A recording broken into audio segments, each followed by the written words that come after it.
조상훈의 뉴스바.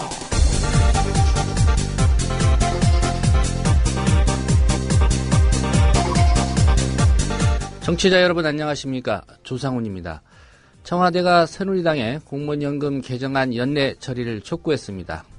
여야는 공무원연금 개정 방안을 논의하기 위한 태스크포스를 각 당별로 설치키로 합의했습니다.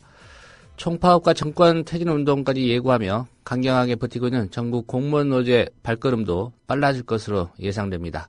전공로 정용천 대변인 얘기 오늘 들어보겠습니다.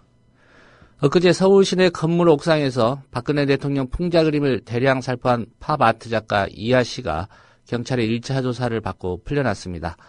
일단 건조물 침입 혐의로 이하 작가를 조사한 경찰은 최종 적용 혐의 등을 놓고 고심하고 있다고 합니다. 이하 작가의 서울 도심 전시 소식 오늘 직접 들어보겠습니다. 광고 듣고 10월 20일 수요일 뉴스바 시작하겠습니다. 조합원 스토리텔링님 신청 광고입니다. 겨울철 벨미 과메기 맛있게 드셨어요?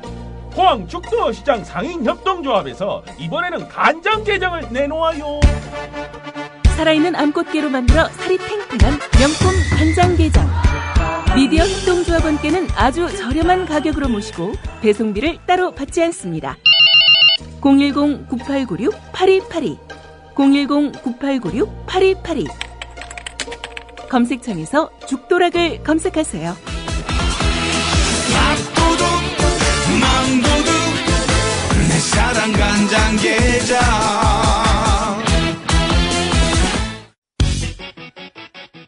이웃나라 일본 연금제도는 어때? 2012년 기준으로 일본은 모든 국민에게 기초연금 77만 원을 지급하고 노동자에게는 별도로 후생연금 208만 원을 주고 공무원들에게는 공무원연금 282만 원을 지급한대. 그럼 국민들에게는 기초연금 77만 원에 208만 원을 더해서 285만 원을 주는 거네. 그렇지. 일본은 공적연금만으로 노후생활 70%를 책임져 주는데 우리나라는 사적연금과 국민연금 모두 합해서 노후생활 보장률이 30%밖에 안 돼. 그래? 우리나라와 일본 차이가 많이 나네? 국민 여러분, OECD 국가 중 공적연금 수준이 가장 낮은 나라가 일본입니다. 공무원연금을 낮출 게 아니라 국민연금을 공무원연금 수준으로 높여야 합니다. 공적연금 강화, 국민 여러분과 함께 만들어가겠습니다. 전국 공무원 노동조합. 뭐 드시겠습니까? 잠깐만요. 야, 10월달에 신촌에서 뭐 재밌는 거 한다며. 그 결전하는 페스티벌. 맞아요, 페스티벌 3. 2014 페스티벌 3. 그게 뭡니까? 뮤지션들 18팀이 펼치는 뮤직 페스티벌. 언제? 어디서? 10월 25일 토요일. 신촌 연세로 차 없는 거리에서 오후 3시부터 하루 종일. 노래만 하는 거야? 아니요, 거리 퍼포먼스랑 만화가들의 캐리커처 아트마켓도 열린대요. 가만히 있지 않겠다는 사람들 다 모여. 제목이 뭐라고요? 2014 페스티벌 3. 많이 놀러오세요. 살균 탈취제 요즘 많죠. 향기도 다양하고 성분도 다양한데 우리 아이들 방에 그냥 뿌리기에는 마음에 좀 걸려요. 향기는 좋은데 안심해도 되는 건가요? 아이들이 얼마나 민감한데요. 우리 아이들 방에 뿌리는 건 안심하고 믿을 수 있어야 될 것 같아요. 이제 우리 아이 방을 자연 휴양림으로 만들어주세요. 피톤치드 캡슐 톡톡. 강력한 천연 항균은 기본. 피톤치드의 향기로움을 더해 기억력과 집중력을 향상시킵니다. 베개에 톡톡, 이불에 톡톡. 피톤치드와 함께 편안한 잠자리 톡톡. 검색창에 네이처 아이를 검색해보세요. 전국 약국에서도 판매 중입니다. 냄새 좋지? 엄마, 냄새 좋아.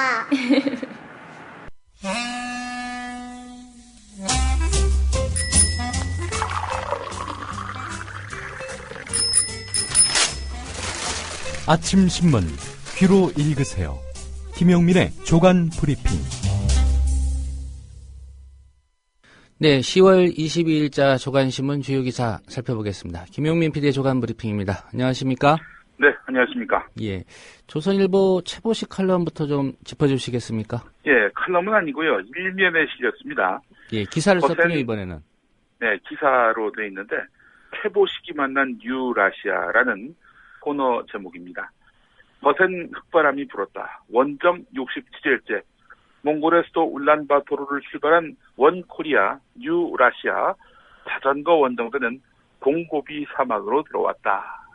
우리 최보식 조선일보 선임 기자가 뉴라시아 이 자전거 동행 취재를 한 모양이네요. 예. 원정 67일째인 거 보니까 출국 한 70여일 전에 했다. 이런 이야기인데 말이죠. 참 세월 좋은 것 같습니다. 우리 최보식 선임 기자 말이죠. 예. 근데 왜 갔습니까?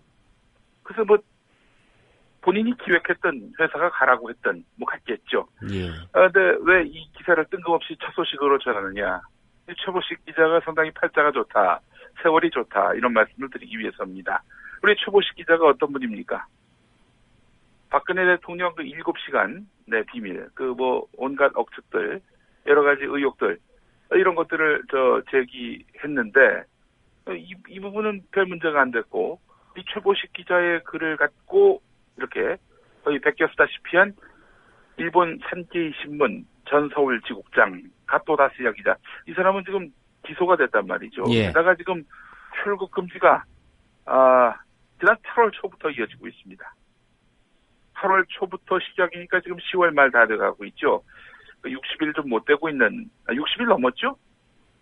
거의 최보식 기자는 지금, 상당히 좀, 여러 날을, 밖에서 보내고 계신 반면에, 예. 우리 가토다시아 국장은 본국으로 들어가지도 못하고 있는 형국입니다. 예. 비슷한 소재로 글을 썼는데 한 사람은 기소돼서 지금 재판받아야 되니까, 또 예. 외국 기자고요. 출국 금지 상태인데, 예. 한 사람은 지금 밖에 나가서 해외 취재하고 있다. 이 말씀인 예. 거죠? 그렇습니다. 예. 원래 칼럼 제목이 최보식이 만난 사람인데, 오늘은 이제 해외 취재를 하기 때문에 최보식이 만난 뉴라시아 이렇게 고쳤군요. 그렇군요. 이분이 예. 원래 쓰고 있는 칼럼이 최보식이 만난 사람인데, 세월 참 좋습니다. 우리 최보식 기자. 부럽습니다. 강기윤 새누리당 의원이 다음 카카오가 카톡 대화 내용을 1에서 3일 동안만 보관하기로 한 데에 대해서 업체 측이 일주일치를 보관할 수 있는 그런 규정이 필요하다라면서 예. 법을 개정해서라도 보관 기간을 늘려야 한다 이렇게 말했습니다. 조원진 새누리당 의원도 서울경찰청에서 감청 신청을 29건 했는데 그거 다 중요 보안 사범들이다. 일반 개인에 대한 감청은 있을 수 없다. 다음 카카오 대표의 말대로 저장 기간을 3일로 하면은 영장을 청구해도 볼 수 없다. 이러면서 가세했습니다. 자, 이런 새누리당 의원들 감청을 보다 편하게 해달라는 그런 요청에 대해서 이 의원들의 대표격인 이완구 원내대표는 저희가 유념해서 대책을 세우겠다 이렇게 말을 해가지고 새누리당이 실제로 법 개정을 통해서 카톡 대화 내용 보관 기간을 늘리려 하는 것 아니냐 이런 관측이 나오고 있습니다. 예, 이 강기훈, 조원진 그리고 이완구 의원 다들 카톡 쓰겠지요? 그렇겠죠. 이렇게 카톡에 대해서 별 걱정 없다는 식으로 이제 얘기를 하고 계시는 말입니다. 예. 네. 자, 이런 가운데 오늘 경향신문 일면을 보니까 말이죠. 이 새누리당 의원들도 사이버 망명 대열에 동참했다. 이런 내용이 있습니다. 예. 새누리당 일부 국회의원들이 카카오톡 사찰 논란 이후에 사이버 망명을 한 것으로 확인됐다는 경향신문 6면 기사인데요. 자, 독일과 미국에 각각 서버를 둔 모바일 메신저인 텔레그램이나 바이버로 망명한 의원들 중에는 친박계 기역 의원, 시옷 의원, 비박계인 지읒 의원이 텔레그램 애플리케이션 앱을 쓰고 있었다는 겁니다. 예. 핵심 당직을 맡은 한 의원도 텔레그램 앱을 설치해 놓았다고 합니다. 카카오톡을 수시로 사용했던 한 비박계 중진 의원은 사이버 사찰 논란 후에 텔레그램을 주로 사용하고 있다고 하는데요. 새누리당 소속의 한 광역단체장도 텔레그램 앱을 깔았다고 합니다. 전 박근혜 비상대책위원회 위원들, 원외 친박계 인사들도 사이버 망명 대열에 이름을 올렸다고 합니다.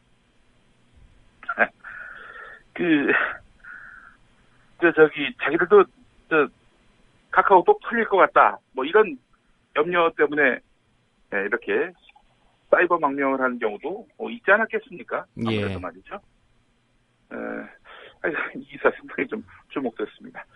서울신문 일면기사 보겠습니다. 카카오톡 등에 대한 사이버 검열 논란이 뜨거운 가운데 법원의 통신 제한 조치 허가서, 즉 감청영장 발부 비율이 박근혜 정부 들어서 다시 증가한 것으로 확인됐습니다.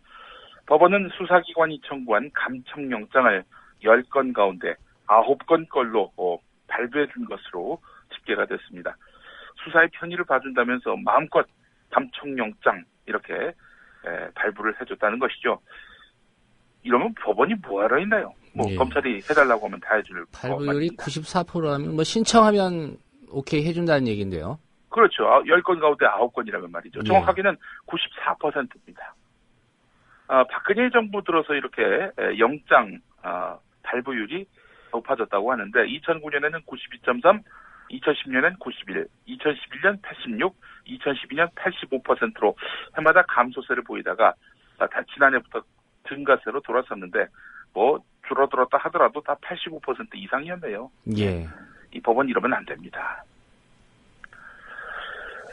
김문기 씨 이야기로 한번 가볼 텐데 김문기 씨라는 키워드와 도청이라는 키워드가 또 마주하게 됩니다. 경향신문 14면입니다. 사학비리 당사자인 김문기 전 상지대 이사장이 총장으로 복귀해서 분주를 빚고 있는 상지대에서 교수와 학생, 직원들을 불법 사찰하고 사찰 과정에서 학생들을 매수해서 동원했다는 주장이 제기됐습니다.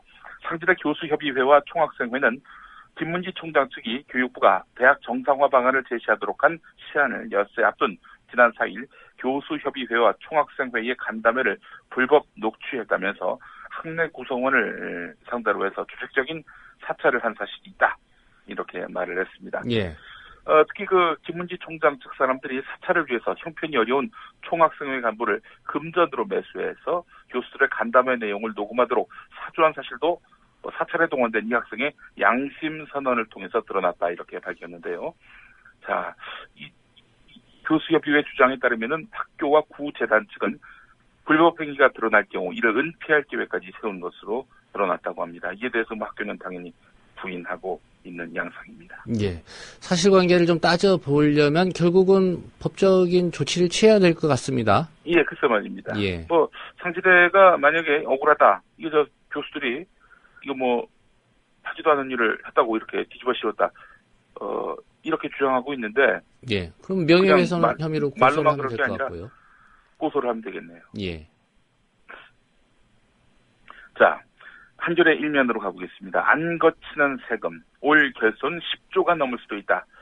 예, 나라 빚은 점점 증가하고 있는데 세금 수입은 점점 줄고 있고 정부는 대책이 없고 여하간 이 경제에 깊은 그런 그늘이 드리워지고 있습니다. 올해 들어서 8월까지 월별 세수 누적액이 지난해 같은 기간보다도 줄어든 것으로 나타났는데요. 월별 세수 진도율도 지난해 같은 때보다도 4.7%포인트 떨어졌다고 합니다. 올해 세입 결손 규모는 지난해보다 많은 10조에 이를 것으로 전망이 되는데 지난해는 8조 5천억 정도 됐습니다. 예. 정부가 예산 지출을 감축하는 여러 가지 조치들을 좀 생각하고는 있는데 답이 안 보입니다. 초이노믹스는 어디로 갔나요? 그동안 경기 부양이니 주가 올리기라든지 부동산 경기 부양이라든지 여러 대책들을 내놨는데 어째 잠깐 불 붙일 때 반짝했다가 점점 더 식어가고 있는 양상인 것 같습니다. 예. 사실 한 사람이 경제정책 잘 펴서 경제가 잘 될 것 같으면 그 사람 대통령 시켜야죠. 예, 그렇죠. 예. 대통령이 뭡니까? 그보다 더한 지위도 줄 수 있을 겁니다만 글쎄요. 이 과거의 잣대, 언발의 오줌 누기 같은 남들이 다 했다가 결국에는 실패한 그 정책 써가지고 성공할 것 같으면은 이건 기본적으로 나라가 정상이 아닌 거죠. 예, 우리 초이노믹스를 통해서 그 길이 아닌가비요. 그 확인하는 절차를 우리가 밟고 있는 것 같습니다. 서울신문 일면으로 가보겠습니다. 국방부가 통영항 납품 등 각종 무기 비리로 예산을 낭비하면서도 군 병원의 만성적인 의료 인력 그리고 의료 장비 이것이 좀 굉장히 부족하거든요. 이 부족 현상은 외면하고 있는 것으로 나타났다고 합니다. 지난 12일에 급성 냉장염으로 사망한 공군 상병 사례와 같이 의료 사고가 빈발하는 것이 우연이 아니라는 이야기입니다. 서울신문이 각급 군병원과 국방부에 확인해 봤더니 국군 수도병원 등 국방부가 운영하는 전국 17개 군병원이 진료와 숫자 기준으로는 일반 종합병원 수준이지만 진료 능력과 진료 장비는 동네 병원 수준인 것으로 나타났다는 겁니다. 예. 의료법 시행규칙상 병원은 의사, 간호사를 비롯한 의료 보조 인력을 입원 환자 대비 일정 규모 이상 확보해야 하는데, 그러나 국방부가 2012년에 대전대학교에 의뢰했던 군 의료 보조 인력 덕정 소요 산정에 관한 연구 보고서에 따르면은 전국 군 병원 간호사는 필요 인력에 비해서 398명이 부족했다고 합니다. 임상병 의사는 전국적으로 57명이 부족했고요. 예. 군의 유일한 종합병원인 국군수도병원은 비슷한 규모의 경기도 분당 서울대병원과 비교할 때 간호사가 184명, 중환자 병상 수는 30개 모자랐다고 합니다. 하여간 군에서 탈라면 큰일 난다, 이런 이야기입니다. 무기비로 각종 예산은 낭비하면서 의료 인력 확충, 시설 개선 이런 것들은 외면했던 군. 예, 그런 군에게 자녀를 맡겨달라고 이렇게 이야기하고 있는 국가. 참 낯짝도 참 두껍습니다. 예, 국군 수도병원은 특별히 중요한 곳 아닙니까? 대단히 중요한 곳이죠. 예, 박정희 대통령도 이 저격당하고 나서 이쪽으로 옮겨진 걸로 알고 있거든요. 그렇죠. 예. 10월이니까 그 말씀하시는군요. 12조기 또 4일 앞둔 시점이고 말이죠. 예. 세계일보 일면으로 가보겠습니다. 전 참 비싼 나이에 자녀를 키우고 있는 그런 입장에서 이 기사 보고 참 마음이 너무나 슬펐습니다. 서울역 앞 광장을 지나던 한 중년 여성이 발걸음을 멈추고 안타까운 듯 혼잣말을 했습니다. 어머, 저기에 웬 애가.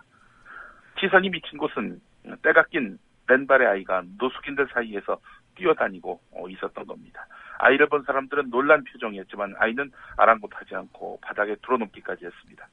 주변 상인들은 익숙한 표정인 듯 무심한 말투로 거의 매일 오가는 아이라고 말했다고 합니다.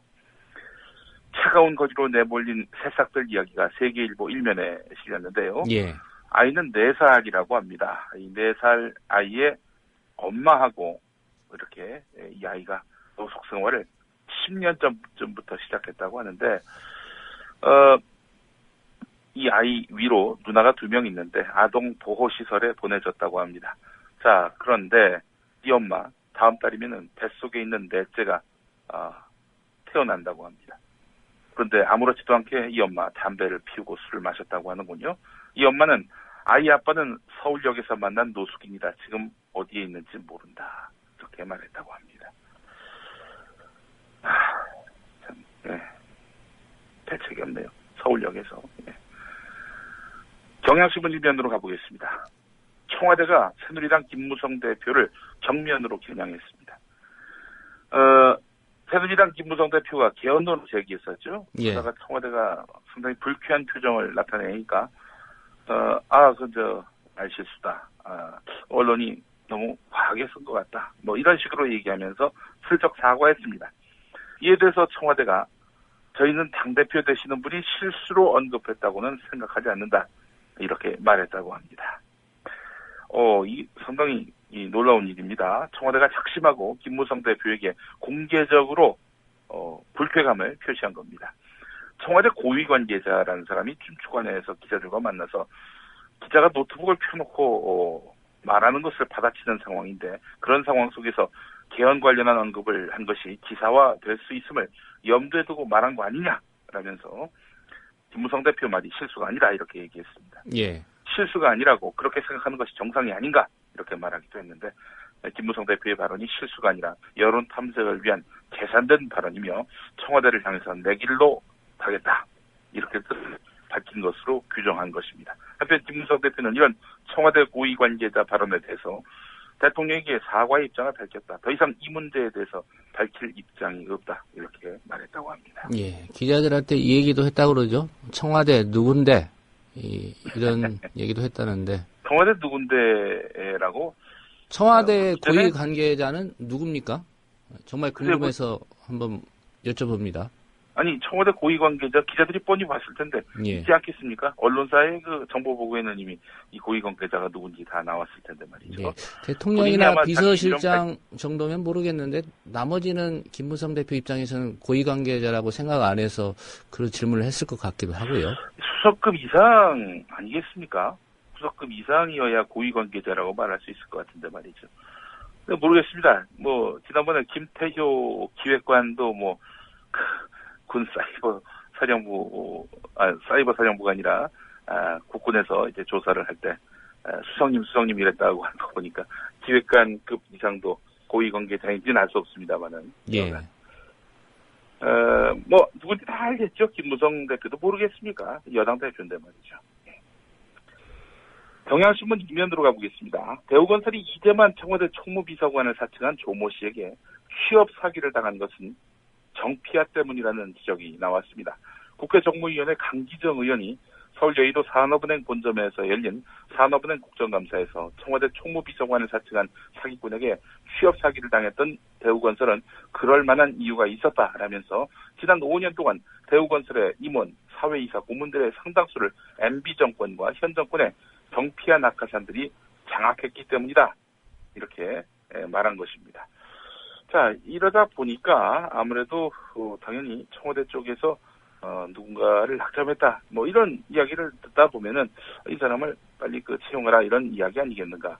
그래서 대우건설이 넙죽 확인도 안 하고 이 사람을 말하자면은 고위직에 발탁할 수밖에 없었다는 거죠. 예. 그래서 내가 이재만 총무비서관이다 이러면서 이 사람 추천하라 이렇게 전화를 바꾸는 그 사람을 지난해 8월에 현장 계약직 부장급으로 채용한 대우건설 아니겠습니까? 예. 뉴라이트 단체인 바른사회시민회의 여기는 무슨 어떤 현안만 발생하면은 각종 보수 매체에 자주 등장하는 그 단체입니다. 여기에 박주희 사회실장이라는 사람이 있는데 올해 36입니다. 데일리안을 비롯해서 문화일보, 채널A, 중앙일보 등 이런 곳에서 각종 현안에 대해서 보수적인 입장을 밝혀왔던 인물인데 이 사람이 말이죠. 아리랑 국제방송 이사로 임명이 됐습니다. 아리랑 국제방송, 아리랑 TV의 이제 공식 명칭인데요. 여기가 문화체육관광부 산하입니다. 아리랑 TV. 일전에 정성근 장관 후보자 나왔던 곳이죠? 예, 정성근 씨가 사장으로 오셨던 곳인데 문체부 산하 이 공공기관의 이사로 이렇게 임명이 됐단 말이죠. 방송 전문성이 없는 정치 편향적인 인사가 방송사 이사로 오게 된 거죠. 이에 대해서 전국 언론노조는 얼마 전 대통령직 속 청년위원회 2기 위원으로 선임된 경력을 가지고 있을 뿐 방송과는 아무런 관련성이 없는 그야말로 문외한 중에 문외한인 인물이다. 방송이라고는 인터넷 TV를 통해서 초등학교 학예회 수준의 진행만 해본 인물이 하루아침에 명색이 대한민국을 전 세계로 알리는 아리랑 TV의 이사로 임명된 것이다. 이렇게 비판했습니다. 예, 언론노조 성명이 그렇다는 얘기죠? 예, 그렇습니다. 예. 아리랑 TV 노조도 지금 반발하고 있습니다. 한겨레 12면을 보면 말이죠. 판교 환풍기 추락 참사와 관련해서 판교 테크노밸리 축제를 주최한 경기도 과학기술진흥원, 경기과학원이라고 줄여 부르는데 여기 핵심 간부 등 4명이 경기도에서 퇴직한 다음 경기과기원에 줄줄이 재취업한 것으로 드러났습니다. 그래서 경기도 관피아에 대한 비판이 일고 있는데 경기도 등의 말을 종합해 보면은 오모 경기과기원 직무대리는 지난 1월 7일 평택시 부시장을 물러난 다음 날에 바로 경기과기원 본부장으로 재취업했습니다. 김모 판교 테크노밸리 지원본부장도 경기도 의회 등을 거쳐서 지난해 4월 30일 명예 퇴직하면서 경기과기원에 재취업했다는 겁니다. 한편 경기도시공사 같은 경우 14명이어서 낙하산 2기라고 하는데 말로만 관피아 척결 이렇게 얘기해놓고 말이죠. 같은 당 소속의 지방자치단체장 휘하의 이런 광역단체에서는 관피아가 여전하다. 앞말 다르고 뒷말 다르고 그 대표적인 전형 아니겠습니까? 예. 경향신문 이면을 보면 말이죠. 비판력과 창의력이 높으면은 서울대에서 A+ 학점 받기 힘들다. 이런 내용의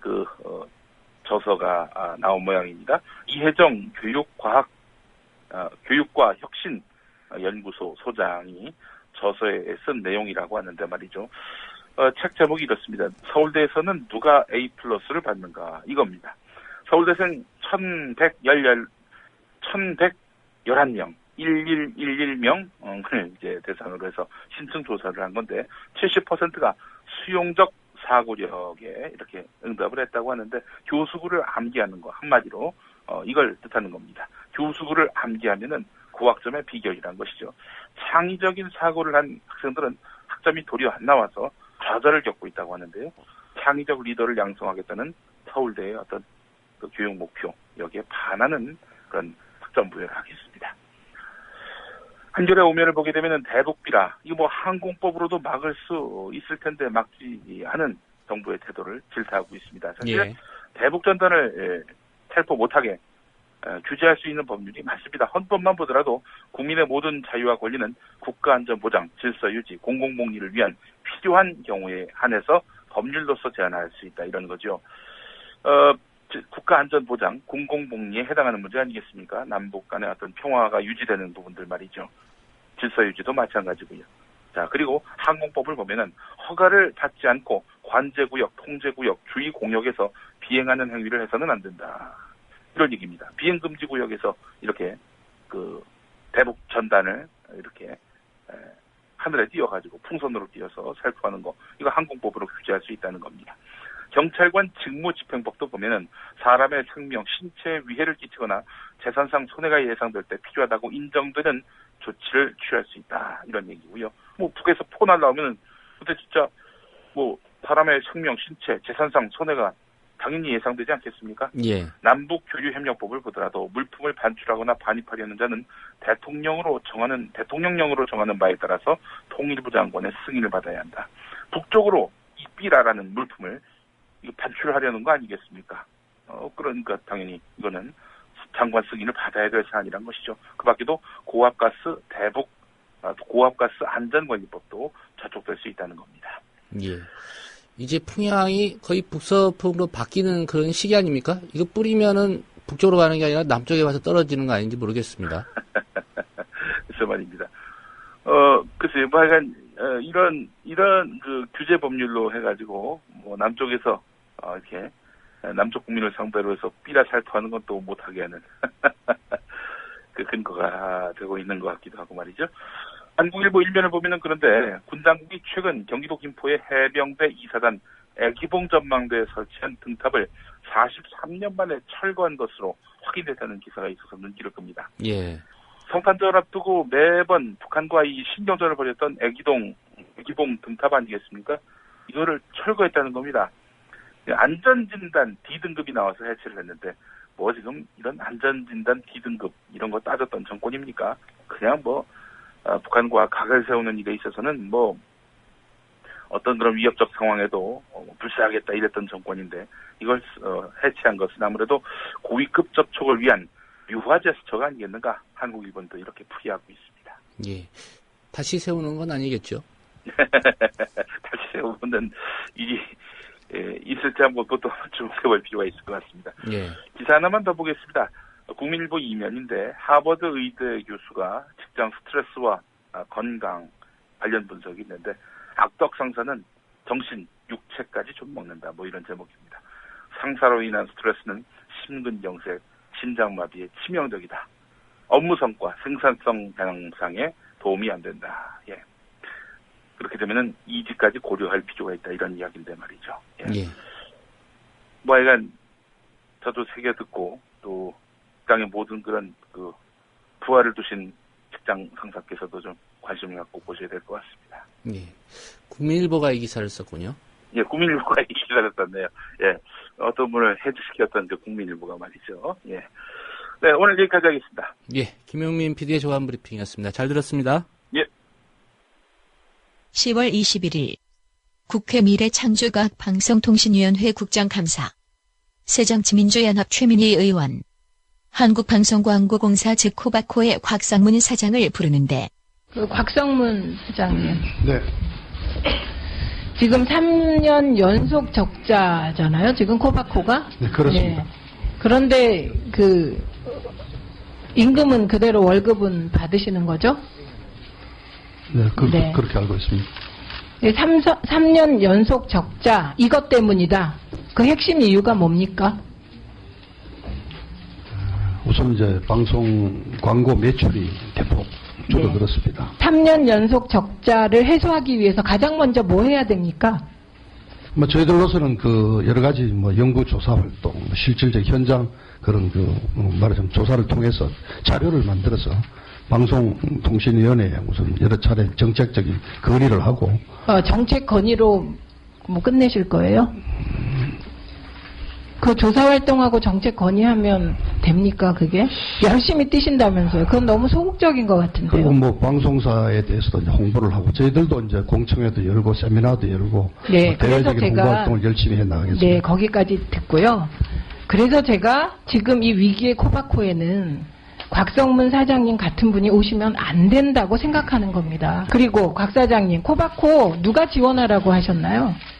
분류하자면은 친박 의원님들하고 부른 그런 분들과. 예, 친박 의원님들하고 의논하셔서 지원하셨어요? 네, 그렇습니다. 코바코 지원하실 때 그 서류를 보니까 이런 내용이 있네요. 제가 몇 가지 물어볼게요. 네. 여쭤볼게요. 첫째, 저는 유경수 여사 서거 20주년이 되는 1994년 당시 큰 영예와의 특별 인터뷰를 계기로 인연을 맺게 되었다. 사실입니까? 그렇습니다. 예, 오랜 개인적인 인연을 바탕으로 자연스럽게 박근혜 대표의 측근이 되었다. 맞습니까? 맞습니다. 예. 그리고 이른바 친박 그룹의 일원으로 의정생활 4년 내내 박근혜 대통령 만들기에 앞장섰다. 맞습니까? 네, 그렇습니다. 제가 결국은 코바코 내려오신 게 박근혜 대통령님 측근이기 때문에 보훈 인사 받으신 거네요? 저는 그렇게 생각하지 않습니다. 어떤 지시를 받았거나 특별한 배려 없이 제가 지원을 했고 절차에 따라서 심사를 다 거쳤다. 이번에 공직을 맡게 된다면 이것이 저의 마지막 공직이며 이렇게 쓰셨는데 정말입니까? 그런 생각입니다. 네, 박근혜 정부의 성공을 위한 작은 노력이라는 심정으로 최선을 다하고자 합니다. 네, 그렇습니다. 제가 방송계에서요, 네. 어떤 자리 맡으시면서 이렇게 대통령님과의 친숙한 관계, 나 측근이다. 게다가 더 나아가서 대통령님의 성공을 위해 노력하겠다. 이런 거는 처음 본 것 같아요. 제가 방송위원회에서 인사를 많이 해봤는데 이런 지원서는 사상 최초 초유의 사태 지원서 같아요. 어떻게 이러실 수가 있습니까? 이래야 정권 실세들이 뽑아줄 거라고 생각하셨습니까? 모자란 추궁은 같은 당 전병헌 의원이 이어가고 자기소개서에 보면 친박 정권에 잘 협조해서 일해보려 하고 했다 이렇게 이야기를 했는데 그게 솔직한 심정이잖아요. 네. 네. 근데 지금 현재 이 정권이 친박 정권입니까? 박근혜 정권 아니에요? 근데 기본적으로 뭘 모르시는데 코바코의 핵심 가치는 본인께서 말씀하시는 대로 방송의 공공성과 다양성, 공익성 수호가 코바코의 핵심 가치이고 이 코바코의 존립 근거인 법률적 제1조 1항의 존재 목적입니다. 그런 분이 어떻게 저렇게 정파적이고 정치적 성향을 말하자면 노골적으로 드러내는 분이 이와 같이 공공성과 다양성, 공익성 수호를 해야 할 자리에 앉아 있고 거기서 일해보겠다라고 하는 것은 이것은 대단히 잘못된 일이다. 이건 번지수가 잘못된 인사이기 때문에. 한편 친박 의원인 새누리당 서상기 의원은 곽성문 사장을 전문성 있다며 추켜 세우는데 우리 곽성문 사장님께서는 네. 언론계 몇 년 계셨죠? 언론계. 네, 저 MBC를 중심으로 방송계 30년 근무했습니다. 그러시죠. 그 중에 CEO 경험이 몇 년쯤 됩니까? 네, 마지막 3년간 MBC의 케이블 네, 사업인 MBC 플러스 사장을 역임했습니다. 네, 그러시고 17대 국회에 입성하셔서도 계속 방송과 관련되는 위원회에서 방송 관련된 일을 하셨죠?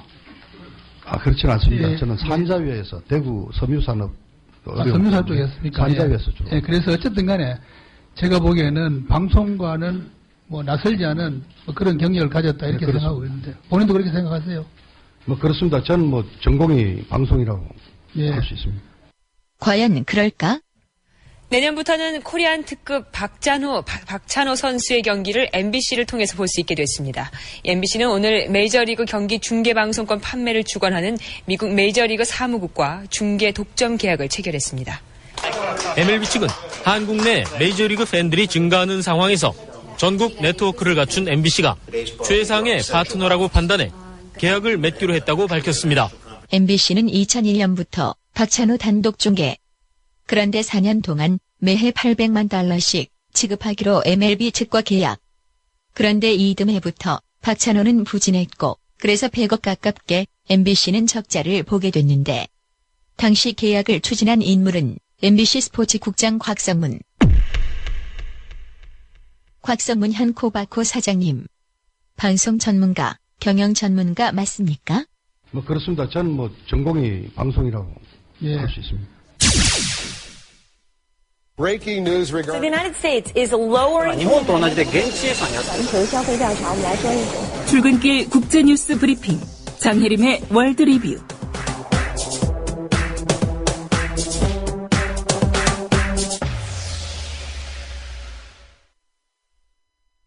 네, 밤사이 주요 국제뉴스 브리핑 해드립니다. 장혜림 캐스터입니다. 안녕하십니까? 네, 안녕하세요. 예, 일본군 위안부의 실상 알리는 토론회, 이게 미국에서 열렸군요. 네, 그렇습니다.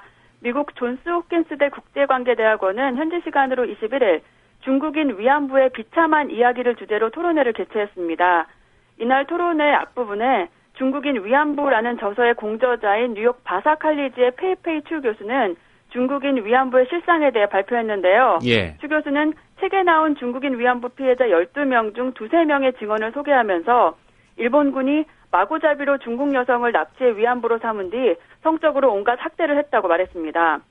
그러면서 하지만 중국 정부가 전후의 일을 철저히 조사하지 않았고 국제전범재판소 역시 이것을 간과했다고 지적했는데요.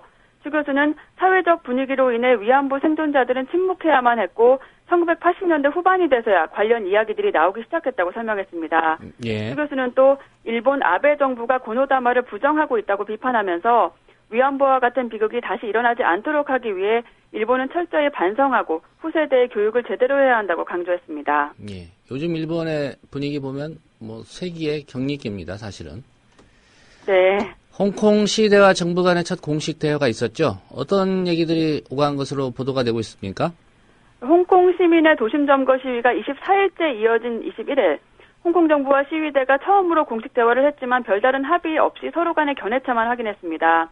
현지 시간으로 저녁 6시부터 2시간 동안 이어진 이 대화에는 한국의 총리에 해당하는 키리람 정무사장과 8개 대학 학생의 연합체의 비서장이 각각 대표로 나섰고요. 예. 양측에서 5명씩 참가했습니다. 학생연합 측은 중국 전국인민 대표대회가 의결한 2017년 홍콩 행정장관 선거안을 철회할 것을 요구하면서 홍콩 시민이 행정장관 후보를 지명할 수 있도록 하라고 주문했습니다. 하지만 홍콩 정부는 중국 정부가 시위대의 요구를 수용하지 않을 것이라며 학생 측의 주문을 받아들이지 않았고요. 그러면서 시위대가 도심 점거를 중단할 것을 요구했습니다. 정부 측은 다만 홍콩 시민의 의견을 반영한 보고서를 중국 당국에 제출하는 방안을 검토하겠다고만 제의했습니다. 예. 한편 이 대화가 열리기 전에 홍콩의 렁추닝 행정장관은 이 대화가 협상이 아니라 학생들이 자신들의 주장을 정부에 직접 전달할 기회라고 밝힌 바 있습니다. 예. 협상이 아니다. 네. 이렇게 선을 그었군요. 네네. 예, 도심 점거 중단하라 이런 요구도 했다는데 앞서 홍콩 법원이 시위대가 점거한 일부 지역 점거 금지 명령 내렸었죠? 네, 그렇습니다. 홍콩 고등법원은 지난 20일 에드미럴티 지역의 시틱타워 주변 등 3곳에 점거 금지 명령을 내렸는데요. 생계에 지장이 있으므로 점거를 막아달라는 택시협회와 일부 건물주 등의 요구를 받아들인 겁니다. 하지만 중고등학생 단체의 시위 지도부는 점거를 풀지 않겠다고 밝혔는데요. 예. 이것과 관련해 시위대 측은 오늘 24일까지 재심을 신청할 수 있습니다. 예. 렁추닝 행정장관 이런 얘기도 했습니다. 행정장관 후보를 심의 추천하면 빈곤층이 득세할 것이다. 이런 얘기죠. 네. 렁추닝 행정장관은 20일 영미권 주요 일관지들과의 공동 인터뷰에서 시위대의 요구대로 2017년 행정장관 선거에서 일반 시민의 후보 추천을 허용한다면 빈곤층이 선거를 지배하게 될 거라고 말했습니다. 렁 장관은 월 급여가 미국 달러로 $1,800, 한국 돈으로 약 190만 원이 안 되는 인구들이 선거 과정을 지배하면 결국 그런 류의 정책을 펼 수밖에 없다고 주장했습니다. 예. 영 장관은 또 시위대를 향해 중국 정부의 인내심을 시험하지 말라 이렇게 경고하기도 했습니다. 예. 뭐 급여가 작은 사람들은 투표하지 말아야 된다. 그런 얘기로도 좀 해석이 되는데요. 네. 이 령 장관의 발언 상당히 논란이 될 것 같은데 어떻습니까? 네, 뉴욕타임즈는 령 장관의 발언에 대해 일반 대중이 홍콩을 잘 통치할 수 없다고 믿는 홍콩 엘리트의 시각이라고 해석했고요. 이번 발언이 민주진영의 또 다른 반발을 불러일으킬 수 있다고 지적했습니다. 파이낸셜 타임즈는 령 장관의 발언으로 인해 홍콩의 정부 시스템이 부자에게만 유리하게 돼 있다고 비판하는 시민들을 더 분노하게 만들 것이라고 평가했습니다. 예. 홍콩은 선진국 중 빈부격차가 가장 큰 지역으로 전체 주민의 20%가 빈곤층인 것으로 알려졌습니다. 예. 중국 경제의 성장률 급격히 하락할 것이다. 이런 전망이 나왔다고요.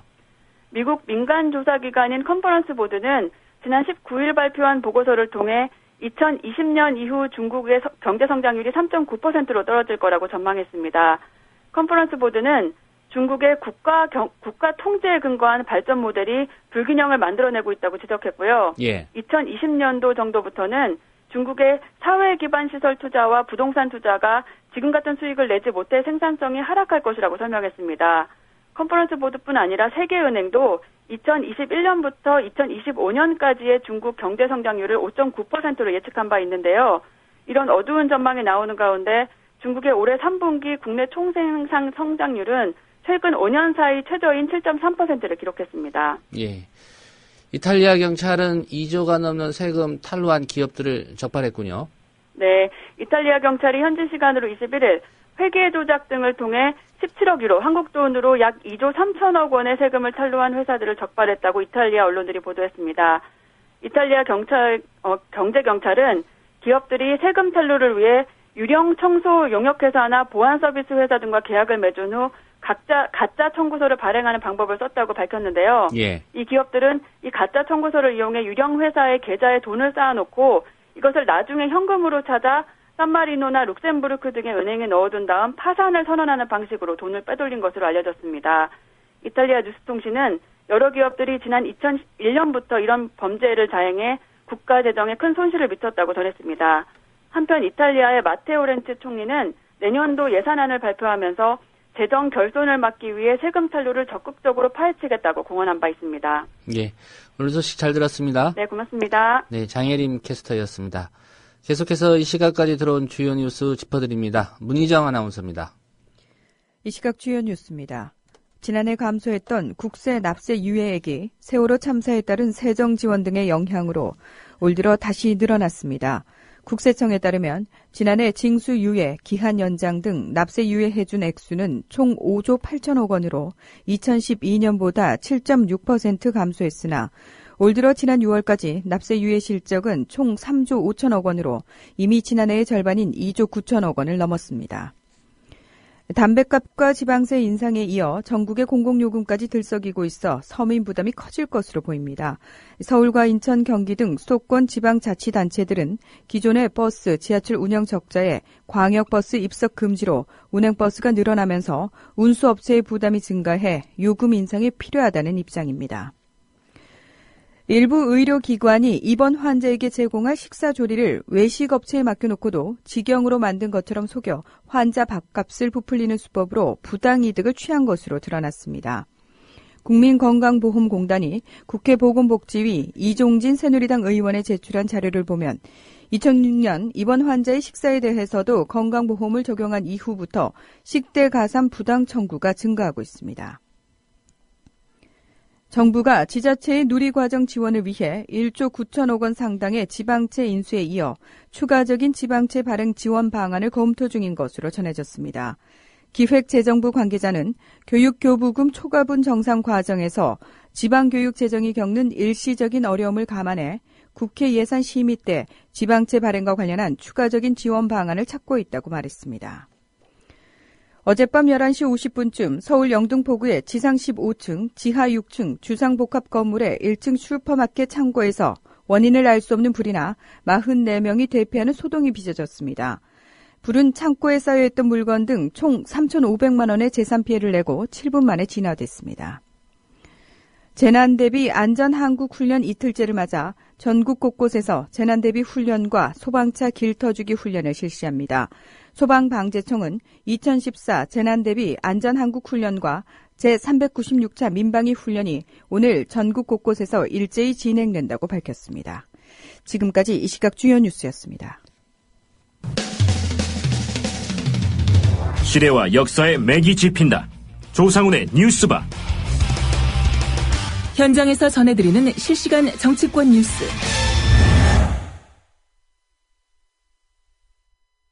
네, 정치권 소식 김효진 PD와 함께 짚어보겠습니다. 안녕하십니까? 네, 안녕하세요. 김효진입니다. 예. 세월호 특별법 등 제정하기 위한 여야 태스크포스 오늘 2차 회의 갖기로 했죠? 네. 어떻게 좀 성과가 나올 것 같습니까? 일단 여야 태스크포스 TF가 오늘 두 번째 회의를 말씀해 주신 대로 합니다. 세월호 특별법 TF에는 새누리당에서 주호영 정책위 의장과 경대수 의원, 그리고 새정치민주연합에서 백재현 정책위 의장과 전해철 의원이 참여하고 있죠. 예. TF는 사흘 전인 지난 19일에 첫 회의를 열고 실무 협의를 이어오고 있습니다. 여야는 이달 말까지 무조건 합의 처리한다는데 거듭 의견을 모은 상태고요. 따라서 시기적으로 오늘 회의를 통해서는 뭔가 가시적인 성과가 나와야 되는 게 아니냐 이런 지적이 있습니다. 참고로 어제 새정치연합 박완주 원내대변인이 이 세월호 특별법은 결단만 남은 것 같다 이런 말을 했습니다. 새누리당에서도 비교적 유화적인 언급이 어제까지 몇 차례 나오고 있고요. 공식 발표가 나든 뭐 그러지 않든 오늘 회의에서 어느 정도 매듭이 지어질 가능성을 배제할 수 없다 이렇게도 볼 수가 있겠습니다. 예. 결단의 주체가 누구냐가 중요하겠죠. 네. 특히 유가족들이 어떤 생각을 하고 유가족들의 의사가 어떻게 반영되느냐가 중요한데 글쎄요. 누구의 결단만 남은 건지 그건 좀 모르겠습니다. 네. 여야가 이번 정기국회 의사 일정도 어제 확정을 했죠. 네. 어제 여야 원내대표가 만나서 큰 틀에서 합의를 하고요. 국회의장까지 동의를 하면서 확정이 됐습니다. 일단 오는 29일에는 박근혜 대통령이 직접 국회를 찾아서 시정연설을 합니다. 박근혜 대통령은 지난해 시정연설을 통해서 매년 직접 시정연설을 하겠다 이렇게 밝힌 바 있죠. 기억들 나실 겁니다. 지난 시정연설 때는 새누리당 의원들이 마치 이 주요 동맹국 정상이 오바마 같은 사람이 국빈 방문이라도 한 것처럼 박 대통령 연설 도중에 수십 차례 박수를 보냈습니다. 30몇 차례인가 40몇 차례 나왔다고 했죠. 반대로 야당 의원들은 대통령 입장 때 뭐 예의상 기립만 했고 시종일관 침묵하면서 자리를 지켰습니다. 이번에는 어떤 모습이 연출이 될지 궁금한데 아마도 세월호 특별법 문제가 어떻게 흘러가느냐에 따라서 달라지지 않을까 싶습니다. 예. 하루 뒤인 30일에는 여야 교섭단체 대표 연설이 그리고 말일이죠. 31일부터 다음 달 5일까지 이 주말을 빼고 나흘에 걸쳐서 대정부 질문이 실시가 됩니다. 예. 연설 내용이 좋아서 그렇게 박수를 많이 친 겁니까? 건강을 위해서 친 분들도 있을 것 같고요. 예. 어제 국감 얘기 좀 해보겠습니다. 코레일 국정감사가 있었는데 최현혜 사장 최저임금이 얼마인지를 두고 좀 진땀을 빼는 그런 상황이 연출됐습니다. 네. 저는 어제 국감에 최현혜 사장이 등장한 거 보고 참 최현혜 사장은 오래 가고 있구나 이런 생각도 했습니다. 예. 또 아무렇지도 않게 등장을 한 모습 한때 이제 뉴스의 중심에 섰었으니까요. 어제 국회 국토교통위원회가 대전에 있는 코레일로 가서 국감을 했습니다. 여기에서 참으로 웃지 못할 장면이 연출이 됐습니다. 자, 새누리당 김성태 의원이 최 사장에게 대한민국 근로기준법상 2014년 현재 최저임금 얼마인지 아느냐 이렇게 물었습니다. 그러자 최 사장이 갑자기 물으시니까 라면서 대답을 못하고 당황을 하더라고요. 그러자 김 의원이 자료 보지 말라 이렇게 핀잔을 줬습니다. 뭘 이렇게 들여다보려고 하는 것처럼 하니까요. 예. 그러니까 최 사장이 자신이 없는 목소리로 처음에 3,800원이라고 답을 했고요. 김성태 의원이 무슨 3,800원이냐 이렇게 다그쳤습니다. 그러자 최 사장이 정신이 퍼뜩 들었는지 여기에서 다시 한번 찍기를 시도합니다. 그런데 또 틀렸습니다. 4,800원이라고 한 겁니다. 김성태 의원이 5,210원이라는 정확한 사실을 알려주면서 다시 한번 다그쳤고요. 이 최현혜 사장이 뭔가를 떠올리긴 했나 봅니다. 작년 최저임금이 4,860원이었죠. 예. 자, 이 엄마 같은 마음으로 노동자들과 대화하겠다던 최연의 사장인데 자녀들이 최저임금으로 얼마를 받는지도 모르는 채로 대화를 해온 모양입니다. 최저임금도 모르는 공공기관 사장이 노동자들과 그토록 잔인한 전면전을 수개월씩이나 벌여오고 있었던 겁니다. 예. 김성태 의원이 이런 지적도 했죠. 열차 청소 미화원들 집회 얘기. 네. 어제 국감에서 언급을 한 것 같은데요. 네, 이것도 아주 중요해 보입니다. 많이 다뤄지지 않은 것 같습니다. 신문을 보니까. 김성태 의원은 오늘 아침에 국감장에 오면서 열차 청소 미화원들이 집회를 하는 것을 봤다. 그분들 현재 주 60시간 노동에 시달리면서도 60시간이면 굉장히 많이 하는 거죠. 시달리면서도 최저임금도 적용받지 못하는 암담한 현실이다. 그래서 98%의 찬성으로 파업을 결의했지만 용역업체도 적자에 허덕이는 탓에 파업도 못한다. 이렇게 지적을 했습니다. 예. 그분들이 현재 받는 시간당 임금은 2013년 수준이라고 합니다. 이 용역업체 파견 직원이라는 불안한 신분 등등 여러 악조건에 휩싸인 채로 회사 적자를 몸으로 막아내고 있는 그런 실정입니다. 예. 최연애 사장이 이런 상황에 대해서 뭐라고 얘기를 했습니까? 네. 자기들은 경영 효율화를 위해서 청소 업무 용역을 줬고요. 공개 경쟁 입찰을 통해서 계약을 했는데 그런 과정에서 업체들의 적자가 발생한 것 같다. 그런데 공개 입찰을 했기 때문에 업체들이 이미 그 조건을 다 알고 응찰했다. 이런 말을 했습니다. 그러자 김성태 의원은 지난 5월 철도공사도 용역 계약의 실수를 인정하고 추가 설계를 통해서 적자를 해소해 주겠다고 약속했다. 그래서 업체들이 은행권에 대출을 받아서 소급해서 임금을 지급하기까지 했는데 공사가 아직도 그 약속을 지키지 않고 있다. 이렇게 꼬집었고요. 참고로 코레일이 지난 4월에 모두 9개 회사와 객차 청소 용역 계약을 했는데 너무 낮은 단가를 적용해서 용역업체들이 적게는 1,000만 원, 많게는 수억 원의 적자에 허덕이고 있고요. 예. 이런 피해가 고스란히 청소 미화원들에게 전가되고 있다는 문제 제기가 그간 몇 차례 있었습니다. 특히 제가 기억하기로는 오마이뉴스가 추적 보도를 좀 많이 했고요. 최저임금이 얼마냐고 물으니까 4,800원이라고 엉뚱한 소리를 하고 청소 노동자들이 너무 힘들어하니까 대책 좀 세워야 하는 거 아니냐 이런 식으로 따지니까 용역업체가 사정 다 알고 응찰을 했는데 어쩌겠느냐 이런 식으로 답하는 최연의 사장이었습니다. 예, 코레일이 회사적으로 이런 부분 우리가 좀 잘못해서 바꾸겠다라고 입장을 정했는데 정작 네. 사장은 이 사실을 모르고 있는 거네요. 엉뚱한 얘기를 하고 있는 겁니다. 예. 예. 차라리 객차 청소나 하면 나을 것 같습니다. 네, 경기도 지역의 버스 불법 감차가 심각한 수준이다. 이런 지적도 국감에서 제기가 됐죠. 네, 그렇습니다. 경기도 지역에 사시는 분들 버스 타고 다니시기가 굉장히 힘드셨을 것 같다 이런 생각이 듭니다. 경기도 지역의 버스 불법 감차 운행이 작년에 3배 넘는 수준으로 급증했다 이런 겁니다. 이 국회 국토교통위원회 소속 새정치연합 민홍철 의원이 경기도한테서 제출을 받은 자료를 분석해서 오늘 공개를 한 내용입니다. 최근 5년간 시내버스 불법 감차 과징금 부과 현황이란 자료인데 올해의 경우 지난 7월까지만 무려 997건의 불법 감차가 적발이 됐다고 합니다. 작년과 비교해 보면 건수로는 3.7배, 과징금 액수로는 3.1배에 달하는 수치라고 하고요. 최근 5년 동안의 불법 감차 현황을 쭉 보니까 파주시가 1,056건으로 가장 많았고요. 그 다음으로 남양주시, 이어서 수원시가 많았다고 합니다. 제가 알기로 이 지역 특성상 파주 같은 곳은 이 역내 버스 운행이 원활하지 않으면요. 굉장히 불편할 것 같거든요. 예. 아무튼 민홍철 의원은 이 불법 감차가 늘어나는 건 버스 회사들이 적자 노선을 운행하느니 이 불법 감차로 과징금 내는 게 손해가 더 적다 이렇게 판단했기 때문이라고 분석을 했습니다. 확실한 좀 조치가 필요해 보입니다. 예. 오늘 국정감사 일정은 어떤 것들이 있습니까? 네, 오늘 국회는 이 안전행정, 정무, 국방 등 6개 상임위를 가동해서 국감을 진행합니다.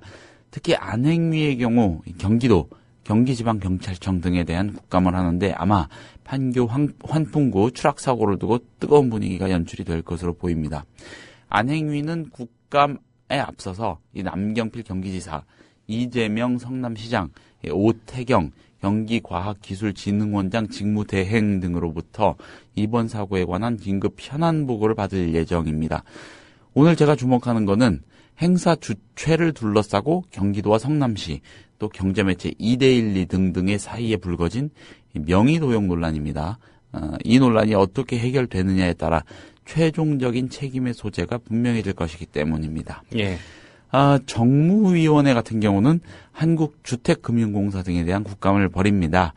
주택담보대출 비율 LTV, 총부채 상환 비율 DTI 규제 완화에 따른 주택담보대출 동향, 그리고 문제점이 집중 논의될 것으로 보이고요. 국방위원회도 중요한 곳을 갑니다. 해군 특수전 전단 UDT라고 하죠. 그리고 해난구조대 SSU 등에 대한 현장 점검을 하는데 오늘 현장 점검 과정에서 세월호 침몰 당시 해경이 차단하는 바람에 이들이 잠수수색에 투입되지 못했다는 사실에 대한 문제 제기와 조사가 이루어질 수도 있겠고요. 참고로 이건 국방부가 이런 내용의 서면을 제출해서 공개한 바가 있는데 검찰이 최근 조사에서 그런 일 없었다 이렇게 클리어를 해줬었죠. 예. 새정치민주연합이 어제 지역위원장 공모를 마감했습니다. 네. 지역구가 없는 의원들이죠. 이 비례대표 의원들 11명이 이 경쟁에 뛰어들었군요. 네. 지역위원장 자리는 차기 총선을 향한 교두보 내지는 전진 기지쯤 되겠고요. 여전히 우리 현실에서 막강한 힘을 발휘합니다. 또한 비례대표 의원들 상당수는 다음 총선을 통해서 지역구로 갈아타서 본격적인 정치 인생을 시작해 보려는 경우가 많죠. 특히 이번의 경우 안철수 신당과 민주당의 합당으로 246개 지역의 지역위원장을 모두 새로 뽑아야 해서요. 비례대표 의원들의 진입이 그 어느 때보다 용이한 상황이라고 합니다. 어제 새정치연합이 지역위원장 공모를 마쳤는데 총 21명의 비례의원 가운데 11명이 신청했습니다. 관심을 모았던 서울 강서을 새누리당 김성태 의원이 제법 공고하게 지키고 있는 지역입니다. 이 지역에는 진성준 의원과 한정혜 의원이 신청을 했습니다. 경쟁을 앞으로 하게 되겠고요. 장하나 의원, 고향이 제주라서 제주에 신청하지 않을까 싶었는데 예상과 달리 경기 안양 동안을에 공모를 했습니다. 전순옥 의원과 맞붙게 됐고요. 서울 광진에서 도전해볼까? 광진구의 아들 김광진 이런 캐치프레이즈까지 생각했었다고 하는데 이런 고민을 했으나 고향은 전남 순천이었던 김광진 의원 저울질 끝에 결국 순천 곡성 지역으로 신청을 했다고 합니다. 만약 김광진 의원이 지금의 구상대로 다음 총선에 전남 순천 곡성에 나서게 된다면 아마도 새누리당 이정현 의원과 맞붙겠죠.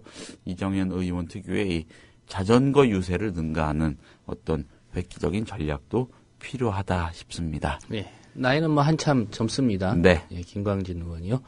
예, 잘 들었습니다. 감사합니다. 네, 정치권 소식 김효진 PD였습니다. 미디어 협동조합 국민TV 뉴스K 앵커 노종면입니다. 정치 권력, 재벌, 특정 지배 주주로부터 오염되지 않는 언론, 국민TV가 그 실험을 해나가고 있습니다. 이런 언론이 지속 가능하다면 다른 여러 언론도 따라올 것입니다. 닻을 올린 국민TV, 순항하도록 힘을 실어주십시오.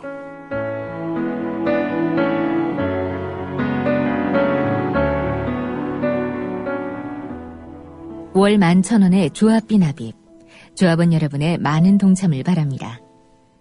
자동납부는 미디어 협동조합 홈페이지 국민.tv 또는 서울전화 3144-0933, 서울전화 3144-7737로 신청하실 수 있습니다. 여러분에게 언론혁명으로, 그래서 자부심으로 보답하겠습니다. 연결해서 직접 들어보겠습니다. 어제 많이 우셨습니까? 예. 보라색 상의, 병원에서 흔히 입는 그런 옷 색깔 아닌가요? 조상훈의 뉴스 반은 월요일부터 금요일까지 오전 8시 30분에 생방송으로, 이튿날 새벽 1시에 재방송으로 함께 하실 수 있습니다. 지금부터 조상훈 기자의 깊이 있는 인터뷰와 함께 하시겠습니다.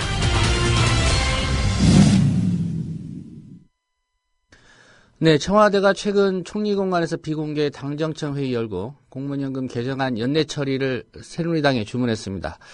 여야 원내대표는 어제 주로회동에서 공무원연금 개정을 위한 태스크포스를 각 당별로 구성하고 또 필요할 경우에는 연석회의에서 논의하기로 합의를 했습니다. 어쨌든 공무원연금 개정 움직임이 정치권을 중심으로 급물살을 타는 분위기입니다. 전국 공무원 노조가 어떻게 대응할지 좀 궁금해지는 상황인데요. 정영천 대변인 얘기 직접 들어보겠습니다. 정영천 대변인님 나와 계신가요? 네, 안녕하세요. 예. 우선 이 공무원 연금 개정과 관련돼서 최근 정치권 움직임이 좀 활발한데요. 이 상황은 어떻게 보고 계십니까? 예, 그동안, 새누리당이 제안해 새정치민주연합도 최대 이슈로 등장한 공무원 연금 문제를 마냥 방치하기는 곤란하다는 판단을 한 것 같아요. 예. 그래서 한번 논의해보자 한 것으로 보입니다. 예. 사실 공무원 연금 개정이 여야 협상 테이블에 이제 새정치민주연합이 좀 앉겠다 이렇게 태도를 결정한 것 같은데 이 야당의 이런 태도는 공무원 노조 입장에서 보기에는 뭐 이해가 되는 대목이다 이렇게 보십니까? 그렇죠. 뭐 국가적으로 봐도 굉장히 중요한 사항이기 때문에 예. 뭐 새정치연합도 나름대로 입장이 있다 이런 거를 확인한 거고요. 그 갑자기 뭐 이렇게 한 건 같지는 않고 세월호 특별법 문제든지 내부 사정으로 그동안 시기를 늦췄던 것 같아요. 예. 그래서 이제 정부에서도 하고 공무원 노조 문제도 있으니까 공식적인 창구를 만든 것 같습니다. 예. 관련해서 혹시 새정치민주연합의 입장을 들어보셨습니까? 예, 뭐 언론이나 그동안 쭉 한 거 보면 정부나 청와대 쪽 새누리당에서는 뭐 급박하게 하려고 하는데 예. 그거는 좀 그럴기에는 너무 중요한 사항이기 때문에 당사자들을 포함시켜서 해야 된다 이런 얘기를 계속 주장하는 걸로 알고 있습니다. 예. 특별히 청와대가 당정청 협의에서 여당에 이렇게 주문했습니다. 연내 처리해야 된다 이런 얘기인데요. 이 청와대가 이렇게 서두르는 이유는 뭐라고 보십니까? 글쎄요, 이 부분이 참 의아한데요. 새누리당이 연금학회를 앞세워서 추진했던 개혁안이 공무원들의 저항에 붙어서 사실 폐기되었거든요. 예. 그런데 오히려 정부 아니라는 것이 더 강하게 나왔어요. 이것은 그동안 청와대 안정범 수석이 모든 것을 결정하고 추진한다는 것을 확인시켜준 것이고요. 예. 그 뒤에 박근혜 대통령이 있다. 그러니까 결국 정치 일정, 자기네들의 유리한 일정에 의해서 밀어붙인다고 보고 있습니다. 예. 그 연내 꼭 처리해야 되는 어떤 고려하고 있는 정치 일정은 뭐라고 판단하고 계십니까? 그렇죠. 정치적으로 집권 2년 차에 예. 자기들에게 유리하게 좀 더 끌면 끌수록 자기네들이 의도하는 바가 좀 불리하고 또 타당하지 않다는 것이 노출될 것을 우려하는 것 같습니다. 지금 일시적인 국민들의 그 정서를 이용해서 예. 신속하게 처리하려고 하는 것 같은데 그것은 어려울 거라고 봅니다. 저희도 그만두지 않을 거고요. 예. 오늘 일부 언론의 분석을 보니까 이런 얘기가 있었습니다. 타당성이 얼마나 있는지는 모르겠지만 개헌론이 자꾸 나오니까 이거를 좀 잠재우기 위해서 공무원 연금 개혁 얘기를 청와대가 강하게 제기하고 있는 거 아니냐 이런 해석도 있다. 예, 물론 어떻게 뭐 보십니까? 그럴 가능성도 있겠지만 예. 이미 개헌 논의 이전에 공무원 연금은 좀 어느 정도 개혁을 해야 되겠다는 공감대는 있었던 것으로 봐요. 예. 그렇기 때문에 그렇게 그런 측면이 있을 수 있겠지만 뭐 그게 전부는 아니라고 봅니다. 예. 새누리당 김재원 원내 수석 부대표가 어제 공무원 연금 개정과 관련해서 이런 얘기를 했습니다. 호랑이의 입을 벌리고 생리를 뽑는 것처럼 위험하고 힘든 일이지만 그 호랑이를 방치하면 곧 민가를 덮칠 것이다. 이 민가를 덮친다는 말이 결국은 공무원연금법 개정하지 않으면 국민이 피해를 입을 것이다. 이런 주장인데요. 어떻게 생각하십니까? 이 주장에 대해서는. 코미디 같은 말이지만요. 그만큼 공무원연금 개혁이 중요하다는 이야기 같습니다. 예. 다만 그 김재원 수석 부대표가 공무원연금 전반에 대한 이해가 부족하다 보니까 걱정이 앞선 것으로 보입니다. 예. 어떤 부분에서 특별히 이해가 부족하다고 생각하시는지요? 예, 그렇게 생각하는 것 같이 우리 재정 규모나 이거에 대해서 그만큼 공무원연금이 그 우리 국가 재정을 압박하고 그런 수준이 아니거든요. 예. 결국 국가 재정 운영 면에 있는데 지금 GDP, OECD 평균 국가들의 그 GDP 대비 투자 규모가요. 공무원연금에 비해서 1.5%입니다. 근데 저희는 0.6%에 불과해요. 그러니까 재원을 뭐 4대강 사업이든지 이런 정치인들의 선진성 사업에 배분되는 거를 OECD 평균 국가 정도만 이렇게 재정을 조정하면은 해결될 수 있는데 그 투자되는 것을 고정화시켜서 보다 보니까 이런 걱정을 하는 것 같습니다. 예, OECD 평균이 1.5%인데 우리나라 경우에 0.6%에 불과합니다. 예, 정부가 얼마 전에 이 공무원연금 개정안 발표하지 않았습니까? 네네. 앞서 말씀하시기를 이게 연금학회가 발표한 것보다 더 후퇴했다 이런 얘기신데 항목별로 어떤 게 좀 문제라고 보시는지요? 예, 일단 뭐 저희는 당사자를 포함시켜야 되는데 그 당사자를 배척하고 있는 게 문제고요. 예. 저희 같은 경우는 근로기준법에 적용을 받지 않고 있습니다. 그래서 휴일 비상이 자주 걸리거든요, 저희는. 휴일 하루 종일 근무해도 4시간뿐이 인정받지 않고 있어요. 근로기준법의 1.5배도 아니고 평일 단가로 4시간만 인정받고 있고요. 예. 그거에 대한 보전과 또 저희가 민간기업 100대 기업을 갖다 정부에서 기준을 삼고 있어요. 일반직의 경우 77%에 불과하고 또 상대적으로 적은 퇴직금 최대 39%뿐이 안 되거든요. 이러한 것이 공무원연금에 반영되어 있다. 그렇게 저희는 믿고 있고 또 정부도 그렇게 얘기하면서 저희를 이렇게 일하게 하고 있거든요. 그런 연금의 특수성을 무시하고 계약하다 보니까 연금으로서의 기능을 상실하고 적금 수준에 불과합니다. 지금 계약안은요. 예. 이 공무원연금 개정안을 만들면서 당사자인 공무원들 얘기는 왜 안 듣고 있는 거죠, 정부가? 저희가 참여하다 보면요. 좋다. 저희가 그럼 국민들의 정서가 그러니까 국민연금과 동일하겠다. 그럼 공무원연금, 너네들은 공무원연금을 받으니까 이러이러한을 참아라, 인내하라 하던 거를 다 풀 수밖에 없거든요. 예. 그러다 보면 그 예산이 공무원연금에 보전하는 돈의 몇 배가 된다. 당장 지금 임금을 현실화시켜준다고 하면요. 보전하는 돈이 5조라고 하는데 이건 10조 이상이 된답니다. 그건 예. 뭐 정부도 이미 파악한 거고요. 그러다 보면 근로기준법도 해야 되고 금지 의무도 있거든요. 이것도 다 풀어야 되거든요. 국민들하고 똑같이 하는데 어떤 메리트가 없는데 그러면 또 일반 국민들이 저희한테 항의를 엄청 하거든요. 어려운 분들이. 그러면서 우리가 일한 만큼 받겠다 그러면 그건 동의해주고 있습니다. 이런 예. 게 정부로서는 굉장히 부담스러운 거로 보고 있습니다. 예. 같이 얘기를 하다 보면 이런 요구들이 쏟아질 것이고 그렇죠. 이걸 감당하기 어려우니까 정부는 아예 네, 무시하는 거죠. 노조나 공무원들을 그 대화 파트너로 인정하지 않고 있는 거군요. 그렇죠. 저희가 공무원연금을 고집하는 게 아니에요. 예. 공무원연금 정서도 있고 어렵다 그러니까 그러면 그 국민들의 입장도 배려하고 저희 사실은 원하는 거는 국민연금이 소득 대체를 50% 정도로 되고 우리도 그 알로 내리고 우리를 정상화하자 이런 생각을 갖고 있어요. 예. 그럼에도 불구하고 정부는 사실 적은 비용으로 우리 공무원들을 운영하는 거거든요. 외국 사례에 비하면 극단적으로. 그런데 이런 것이 문제가 되면 국민들은 호응을 하고 자기네들은 감당이 안 되니까 이런 거를 어려워하는 거죠. 저희 당사자가 합류하면요. 저희가 예. 고집하는 게 아닙니다. 현 연금을 그대로 고집하는 게 아니고 개선할 점이 있으면 개선하고 대신 합리적으로 하자. 국민들도 동의하는 그런 주장을 하는데 정부는 그에 대해서도 자신이 없는 거죠. 예. 이충재 위원장도 한번 그런 얘기를 하셨습니다. 뭐 사회적 기구를 만들어서 다 같이 뭐 국민연금, 공적연금, 공무원연금 포함해서 다 같이 한번 논의를 해보자. 그래서 네네. 합리적인 안을 마련해보자 이런 입장 갖고 계신 걸로 알고 있는데요. 문제는 정부나 정치권이 이런 공무원 노조의 그 사회적 기구라든가 다 같이 논의해보자는 이런 요구에 응하느냐의 문제인데 어떻게 전망하십니까? 지금 야당은 그걸 주장하고 있는데요. 유독 새누리당과 정부가 그거를 뭐 시간이 없다는 건 말이 안 됩니다. 외국에도 보면 이걸 6년까지 끌어가면서 공감대를 해서 모두가 수용하고 만일 이렇게 당사자들이 동의 안 하는 거면 또 합니다. 또 5년 후에 재정 축해야 되고 예. 이런 것을 없애기 위해서도 공적연금 전반에 대해서 저희 공무원연금뿐만 아니라 국민연금도 지금 보면 재정이 어떠니 뭐니 문제도 또 많고 그러고 실질적인 뭐 껌값 수준이라는 얘기도 있는데 공적연금 전반에 대한 논의를 해서 국민들도 정말 우리 한번 다시 일해보자. 정치권도 그렇고 저희 공무원들도 저희가 감사할 수 있는 부분이 있으면 감사하고 합리적으로 하자. 동의하는 그런 걸 주장하는 거지 우리가 뭐 철밥통을 지켰다 뭐 지분을 주장했다 이런 게 아닌데 계속 호도하고 있는 부분이 있습니다. 예.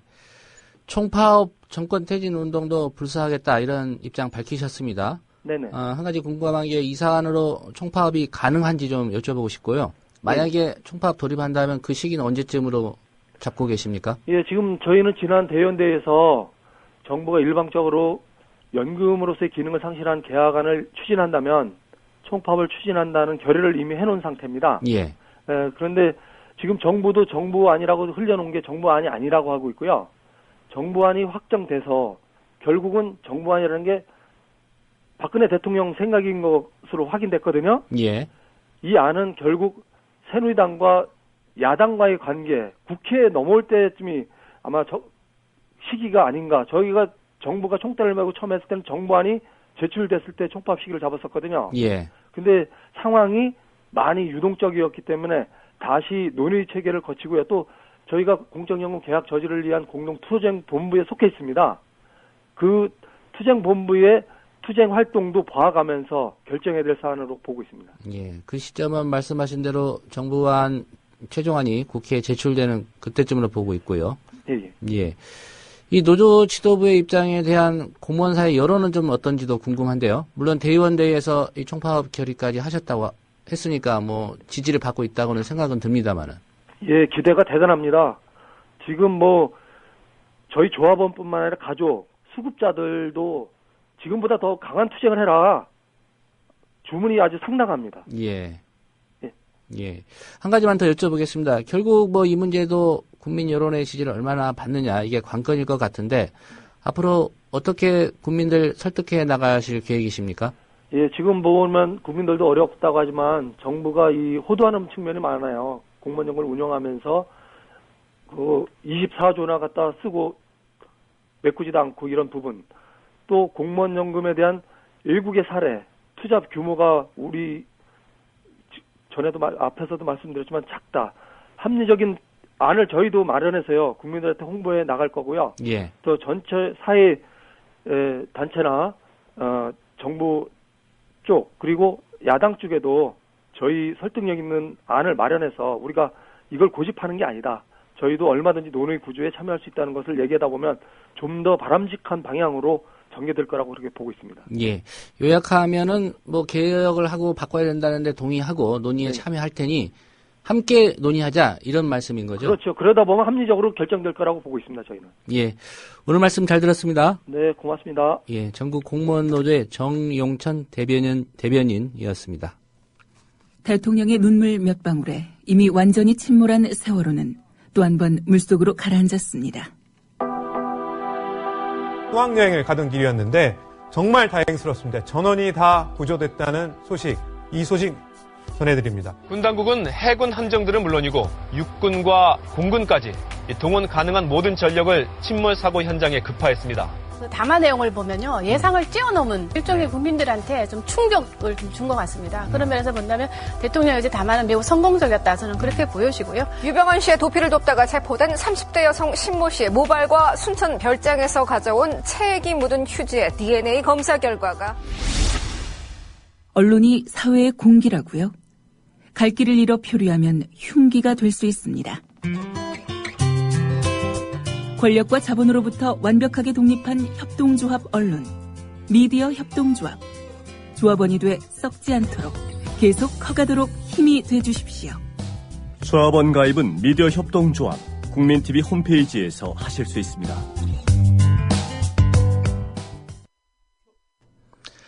네, 엊그제 오후 서울 하늘에서 난데없이 박근혜 대통령 풍자 그림이 쏟아져 내렸습니다. 건물 옥상에 올라가서 그림을 살포한 사람, 알고 보니 보도가 많이 됐습니다만은 팝아트 작가 이하 씨였습니다. 이하 작가는 건물을 내려오다 경찰에 연행됐고요. 일단 1차 조사까지 받았다고 합니다. 경찰은 이하 작가를 어떻게 처벌할지 좀 고심을 하고 있는 그런 상황이라고 합니다. 무슨 일이 있었던 것인지 이하 작가로부터 직접 오늘 들어보겠습니다. 이 작가님 안녕하십니까? 안녕하세요. 예. 오랜만입니다. 예. 그저께 서울 도심에서 전시회 가지셨더라고요. 네. 예. 그동안 요 네. 전시회 준비하신 겁니까? 저 퍼포먼스요? 예. 네, 그렇죠. 네, 며칠 동안 이거 준비했습니다. 예. 뭐 장소가 그래서 그렇지 나름대로 지금 예술가시니까 저는 좀 그게 전시 공간으로 상정하시고 전시회를 가지신 걸로 좀 판단하고 있습니다. 전시회라고 그러면 뭐 그럴 수도 있는데요. 예. 퍼포먼스, 어떤 행위예술, 예. 예, 이런 개념을 했습니다. 제가 항상 해왔던 한 20번 정도 되는 퍼포먼스였습니다. 예. 뭐 이번 퍼포먼스에 준비하셔서 많은 분들이 이제 접한 그림 얘기부터 좀 하겠습니다. 그 박근혜 대통령 맞죠? 그렇습니다. 예. 한복을 입고 있고요. 머리에 해바라기꽃으로 보이는 그 꽃을 꽂은 그림이던데 어떤 의미로 그렇게 그리셨습니까? 한마디로 얘기하면 예. 미친 정부를 찾는다는 수배 전단입니다. 예, 원티드라고 써 있었고요. 네, 그렇죠. 그러니까는 제 생각에는 이 정부가 범죄자라는 뜻입니다. 이 범죄자 집단을 수배하고 있다. 이런 뜻이죠. 예. 아직 못 잡아서 계속 그리시고 계시는 건가요? 네. 네, 열심히 그리겠습니다. 잡을 때까지. 예. 왜 미친 정부라고 표현했냐면요. 예. 뭐, 너무 많죠. 세월호 사건, 뭐, 또, 서민 경제, 뭐, 망가지는 거, 뭐, 제일 큰 거는 부정선거 문제죠. 그리고 뭐, 4대 강도 있고, 또, 이제 부정부패, 뭐, 이런 것도 있고, 어느 것 하나, 뭐, 제대로 하는 게 없는 것 같아요. 예. 그러니까는 이렇게 보면, 언론의 흐름이 이게 하나씩 바뀌는 거, 이런 걸 아젠다라고 그러잖아요? 예. 그러니까는 보면은, 막 우리나라는 일주일에 한 번씩 이런 큰 아젠다가 막 바뀌는 굉장히 스펙타클한 나라인데, 예. 이거는 정말 우리 사회가 심각하게 문제가 있다는 겁니다. 예. 요즘에 누가 행복감을 느끼면서 살고 있나요? 국민들 중에 거의 있긴 있으시죠. 뭐 없으시죠. 서민들 중에는. 그러니까 이거는 근본적으로는 정부의 문제라고 보고 있어요. 그래서 이제 이런 퍼포먼스를 벌였습니다. 그 정부를 대표하는 게 이제 대통령이고, 네. 예. 머리에 꽃을 꽂는다는 거 예산 일은 아닙니다. 그래서 이제 뭐 한국만이 가진 특징인데요. 예. 머리에 꽃을 꽂고 있으면 어떤 광적인 이미지가 있어요. 단어를 말하는 좀 그렇지만. 예. 네, 그래서 머리에 꽃을 꽂고. 요번에는 이제 그 광화문 좀 높은 건물 옥상에서 그림을 뿌리신 걸로 알고 있습니다. 네. 몇 장이나 이번에 준비를 하셨습니까? 35,000장을 준비를 했어요. 예. 근데 제가 그렇게 주문했지만 나온 거 보니까 어마어마하게 많은 겁니다. 그래서 그 가져갈 때 용달차 불러서 가져갔어요. 예. 그 중에 제가 뿌린 거는 4,500장입니다. 예. 그 나머지는 원래 누가 뿌리셨습니까? 네. 원래 제가 처음 계획했던 거는 그 광화문 일대 옥상에 한 서너 군데에서 옥상에서 동시에 저희 동료들이랑 뿌리는 것이 저희 작전이었는데 예. 전날 비가 왔어요. 비가 굉장히 많이 왔어요. 그래서 테스트를 해봤는데 이게 안 되더라고요. 예. 그냥 그대로 떨어집니다. 돌덩이 떨어지듯이. 그래서 그냥 지하철역에 뿌리고 다니려고 그랬는데 제가 그 현장에 나가니까 거짓말처럼 비가 그쳤어요. 그래서 일단 저는 그냥 옥상에 올라갔고요. 나머지 친구들은 나머지 가지고 지하철역에 갔고요. 예. 그 중에 이제 5,000장이 신촌 일대에서 뿌려졌습니다. 거의 동시에. 제가 한 게 아니고요. 도와주러 온 친구. 예. 남아있는 그림도 그럼 있습니까? 아, 예. 한 15,000장에서 2만 장 정도 남아있습니다. 제가 연행되면서 예. 다른 친구들한테 그냥 들어가라 그랬어요. 예. 많이 남아있어요. 그거 어디다 뿌리겠다고 주문하신 분들은 어떻게 연락해야 됩니까? 아, 저한테. 필요하다고 또 생각하시는 분들이 있을 것 같아요. 그런 분들은 저한테 연락 주시면 제가 그냥 파일을 드리겠습니다. 그럼 파일을. 출력해서? 네네네. 예. 네, 출력해서, 그렇게 하시면 될 것 같은데요. 제가 그거를 전달해 드리기도 그렇고. 예. 네. 알겠습니다. 뭐, 방법이야 다들 강구를 하실 것 같고요. SNS로 네. 하든 요새 또 들여다본다고 하니까, 혹시 텔레그램 사용하십니까? 그렇습니다. 예. 어쨌든 강구해 보시기를 말씀을 드리겠고요. 네, 필요하신 분 저한테 연락 주세요. 예. 건물 옥상에 올라가서 뿌리셨단 말이죠. 이전 방법과는 좀 다른 선택을 하셨는데 특별히 좀 연구를 하셨나요? 이렇게 해보겠다는?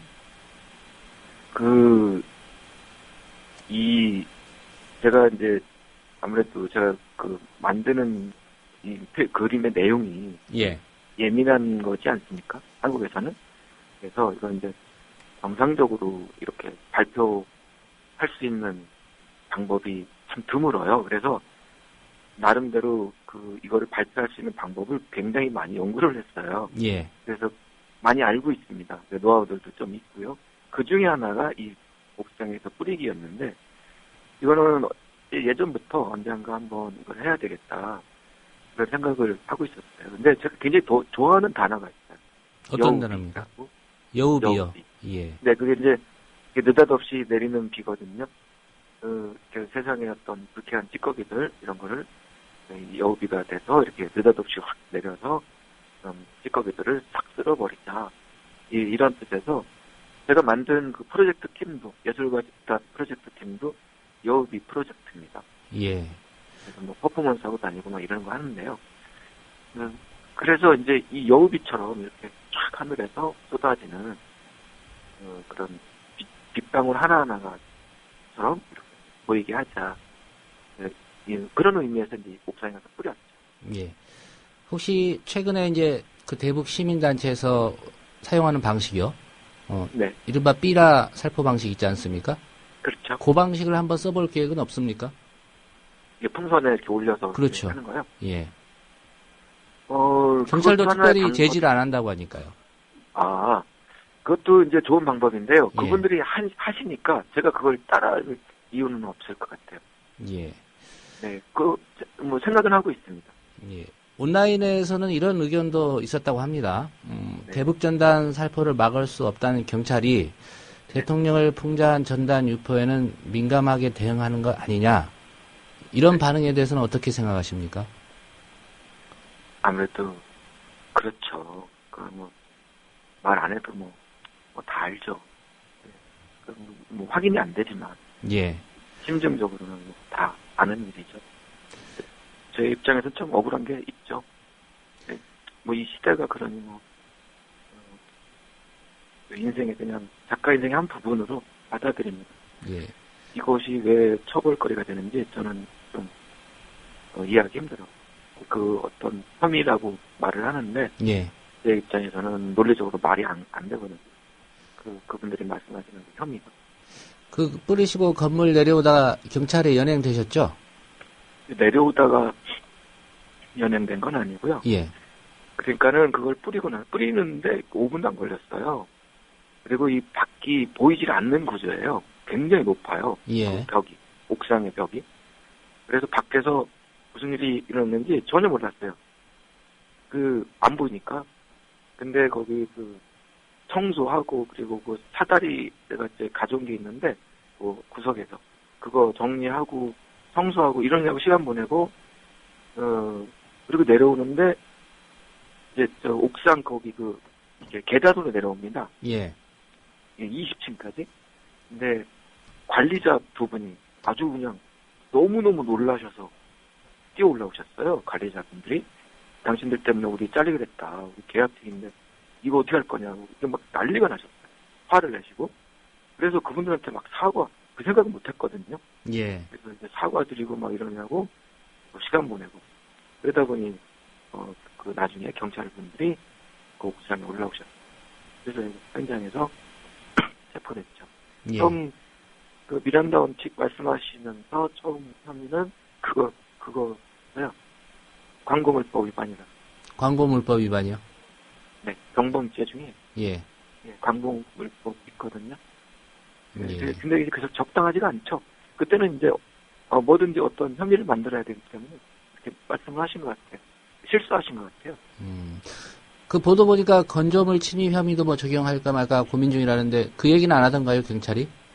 처음에 이제 첫 체포에는 광고물법 위반 혐의였고요. 어느 순간 바뀌었어요. 건조물법, 건조물 침입죄 허락 없이 이제 남의 옥상에 올라갔다 이 얘기인 거죠? 그렇죠. 예. 근데 거기 면세점이거든요. 백화점 비슷한. 예. 그 면세점의 옥상에 꼭 누가 허락을 받고 가는. 아마 지금 이 순간에도 허락 없이 저기 남의 빌딩에 옥상에 올라가 계신 분이 한 2,000분은 계시겠죠. 그분들 다 범죄자죠. 담배 피러 올라가는 사람도 있을 테고요. 네네, 그렇죠. 예. 제가 생각할 때는 이 건물 외벽이나 뭐 옥상이나 이런 데는 개인 공간이 아니라고 생각하거든요. 예. 사적인 공간이 아니고 사회적 공간이죠. 건물 외벽에 침대놓고 자는 사람은 없잖아요. 안에서. 거기는 밖은 노출된 공간은 개인 공간이라고 보기 어렵거든요. 그러니까 그걸 굳이 허락을 받아야 되는지 모르겠어요. 경찰이 다시 부르겠다고 했습니까, 혹시? 네. 조만간에요? 그러니까, 네, 그거 부르시려고 하는 이유가 뭔지를 알고 있어요.